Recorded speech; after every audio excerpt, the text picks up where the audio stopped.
I admittedly do not know much about the assassination of Garfield. I don't know who else, if anyone else was shot. I don't know who this gentleman is.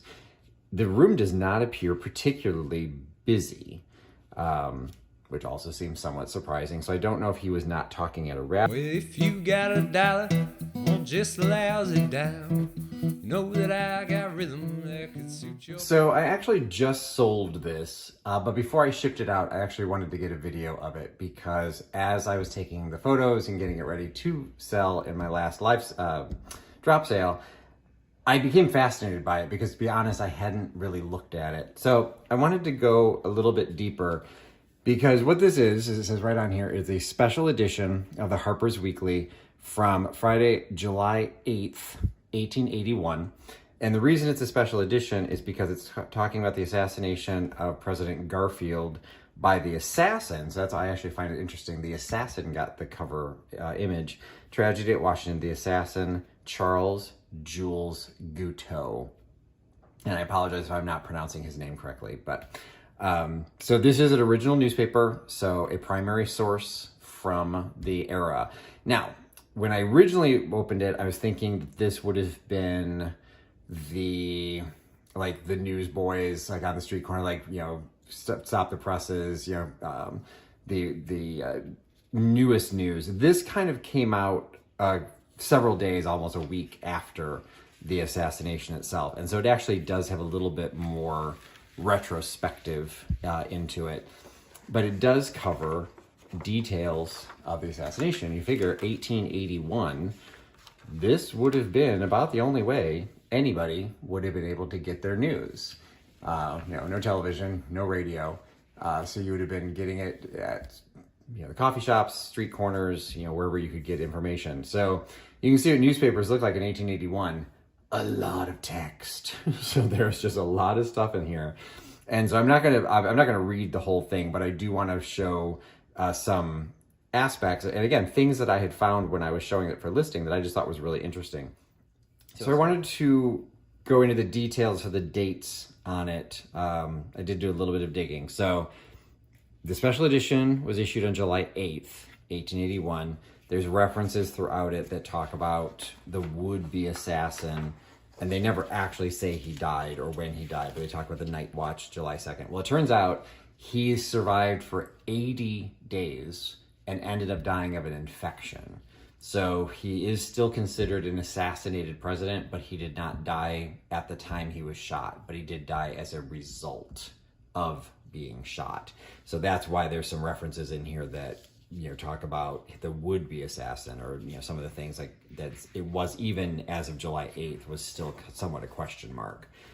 So I don't know, and I don't know how to know, like, was he active in office during that time? Chester Arthur became president after his death, but I don't know, like, was he conscious during all of this? I'm assuming, because he died of an infection, so I'm assuming he might have been able to still govern, but did he leave his bed? Was he actually out and about? So there's some details I don't know, but still an interesting report on the assassination thing.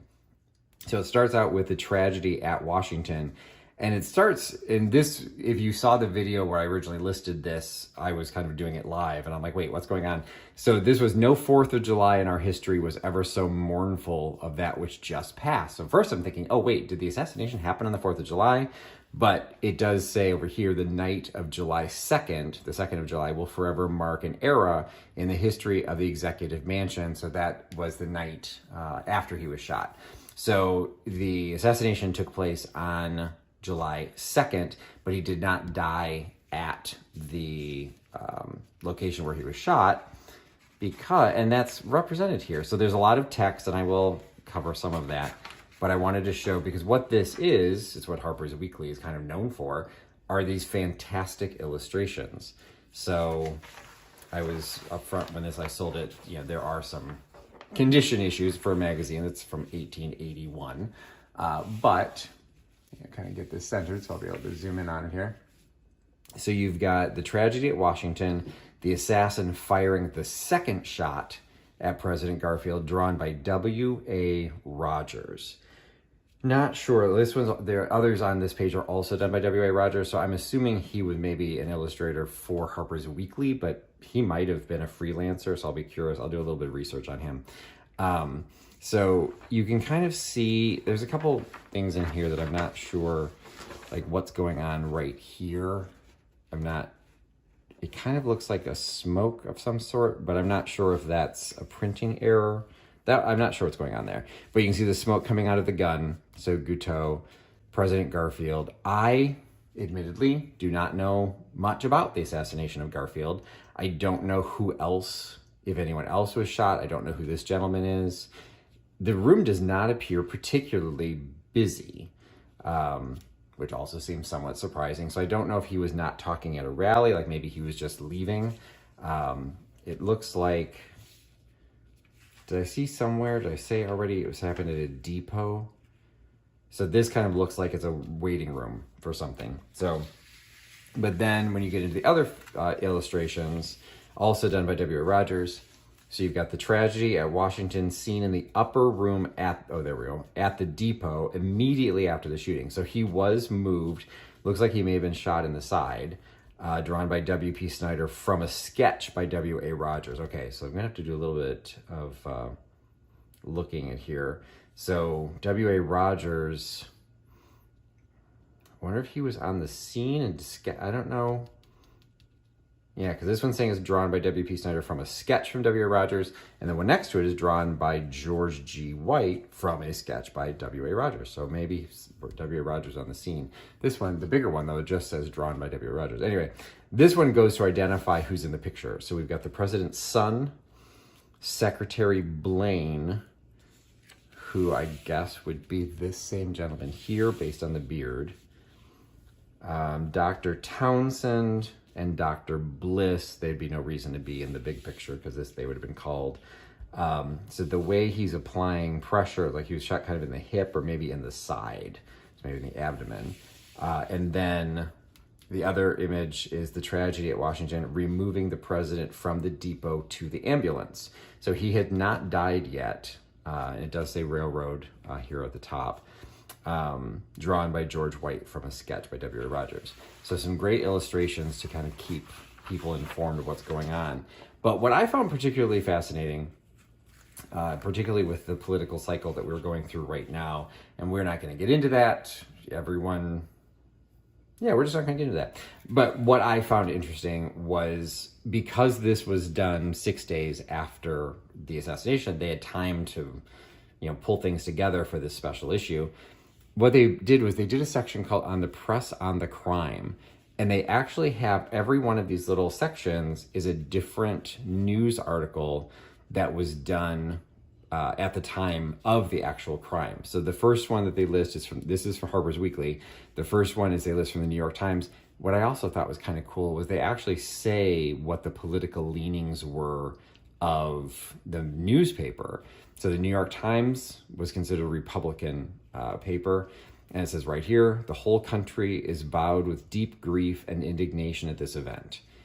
From the New York Herald, which was considered independent, should the president die, so this was printed very early after the event because he hadn't died yet. Should the president die, his fate would be a national calamity, for where a man called by the voice of the people to the highest office in their gift is thus forcibly assailed by violence and crime, where the will of one wild ruffian is put against the predilection of the nation, the victim of his assault is entirely lifted out of his individual character and attains in an especial and peculiar sense a supremely representative quality, holy cats, they don't really like that anymore, semicolon, and every man of right mind feels that he is personally wronged by such a wrong against the head of the government.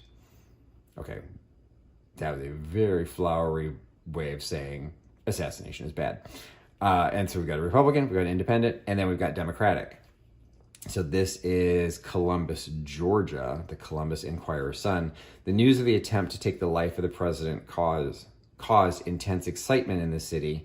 The deepest interest is felt throughout the entire community, and we but utter the sentiments of our citizens and of the whole people in this section when we express a sincere wish for his speedy recovery. So Republican, Independent, and Democrat, everyone agrees assassination is bad. So you can disagree with somebody, you can not like their politics, doesn't mean you want ill will brought upon them. So, some of the ones, they try to do some representations around the country. So we had, New York, Georgia, Baltimore, another one from Georgia. This was the Atlanta one, Democratic. Boston, another New York. Oh, I wonder how they listed these. That's interesting. They didn't put all the New Yorks together. Charleston, Albany, so New York, but upstate New York. Another one from Albany.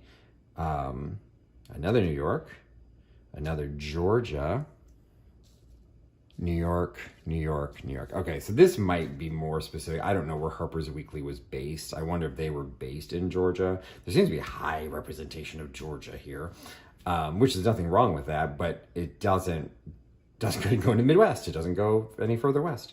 But regardless, I do think it's just kind of as the aspect of journalism that they're actually saying, hey, these statements are coming from papers that may be for or against the president.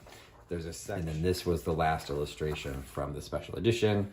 So this was the tragedy at Washington, the night watch before the executive mansion. So after he was taken back, the crowd that gathered outside the gates to hear if he was going to die. So again, there's a lot of current and past stuff in here, considering it was 6 days later. I don't know at what date he actually died. So I'm assuming he was shot, well, that one letter to Sherman was delivered on the 2nd. So he must have been shot the morning of the 2nd.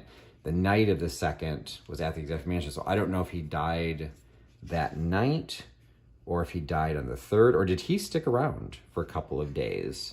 Because that one reference said he was the would-be assassin. Maybe he hadn't died yet. So anyway, I just wanted to show this. It may not have been particularly of interest, but again, just kind of the way newspapers were done back in the days. Special edition, Harper's Weekly, 1881, and it is going to its new owner. Give me a good deal on something I can use.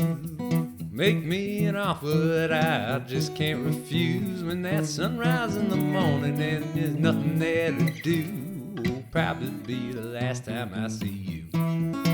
Woo-hoo!